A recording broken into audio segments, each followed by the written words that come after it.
Pak Laude, ini mengamati terkait urgensi yang mana juga banyak dipertanyakan oleh khalayak, sebetulnya apa urgensi di balik alasan pembentukan tim reformasi hukum ini? Ya, sebenarnya ini adalah pertamanya pada waktu itu sekitar beberapa bulan yang lalu, kami Civil Society Group itu merasa resah dengan beberapa kejadian yang ada di Indonesia khususnya dari sektor hukum. Misalnya kasus Pak Sambo, terus Teddy Minahasa di polisi, yang benar-benar ini turut memprihatinkan. Di Mahkamah Agung misalnya ada dua hakim agung bahkan ditangkap oleh KPK dan sekarang sedang diselidiki lagi oleh yang berhubungan dengan korupsi sekretaris Mahkamah Agung juga sudah ditetapkan tersangka juga waktu itu. Terus ada beberapa yang menurut kami di mata para akademisi dan di mata para aktivis kurang bagus. Misalnya, ya kami terus terang menilai ada beberapa keanehan yang ada di Mahkamah Konstitusi bahkan. Oleh karena itu, pada waktu itu kami bertemu dengan Pak Profesor Mahfud MD dan Profesor Mahfud MD juga memanggil kami untuk bertemu.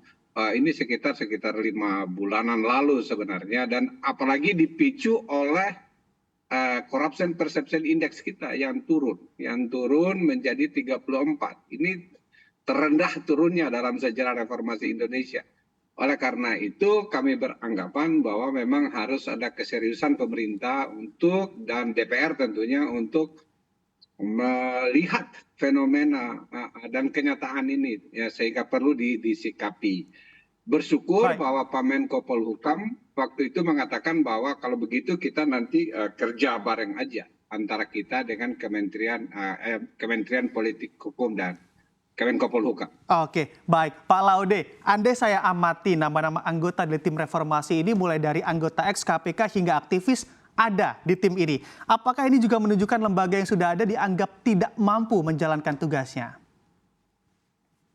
Ya, kita sebagai outsider kan, tetapi pada saat yang sama kita juga ingin berkontribusi dalam pembangunan hukum di Indonesia, khususnya dari sektor anti korupsi dan lain-lain gitu ya.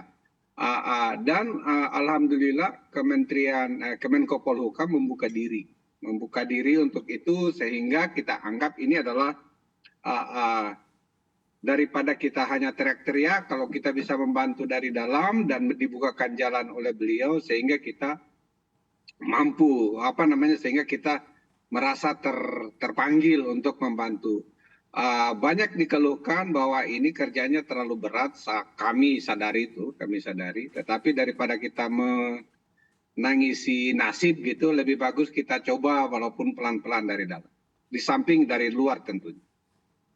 Oke, baik. Pak Laude, ini juga pertanyaan menarik di mana mengapa Anda tentunya juga mau bergabung menjadi bagian dari tim ini? Apakah memang ini ambisi Anda juga yang dulu juga sempat di KPK juga akan dicurahkan di tim reformasi ini?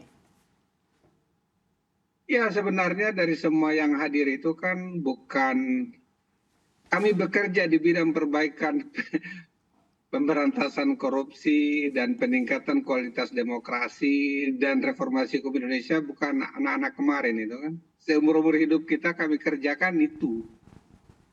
Jadi maksudnya kami ingin memanfaatkan peluang gitu, baik kita mulai dari luar mendesak agar pemerintah dan aparat penegak hukum bertindak profesional. Pada saat yang sama kita juga, kalau Pak Menko kan Menko Polhukam itu salah satu yang dibawahinya kan adalah sektor hukum dan politik. Oleh karena itu kita berharap bahwa dengan kewenangan yang dimiliki Pak Menko, ya mudah-mudahan juga bisa rekomendasi-rekomendasi yang bisa dihasilkan oleh tim reformasi ini juga bisa dijalankan oleh aparat penegak hukum atau kementerian dan lembaga yang relevan untuk itu.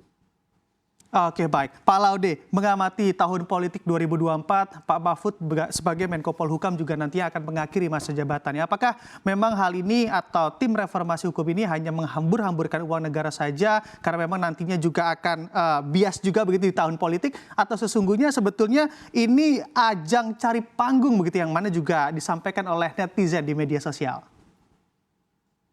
Ya, orang boleh berpikiran macam-macam seperti itu, tetapi satu menghamburkan uang negara.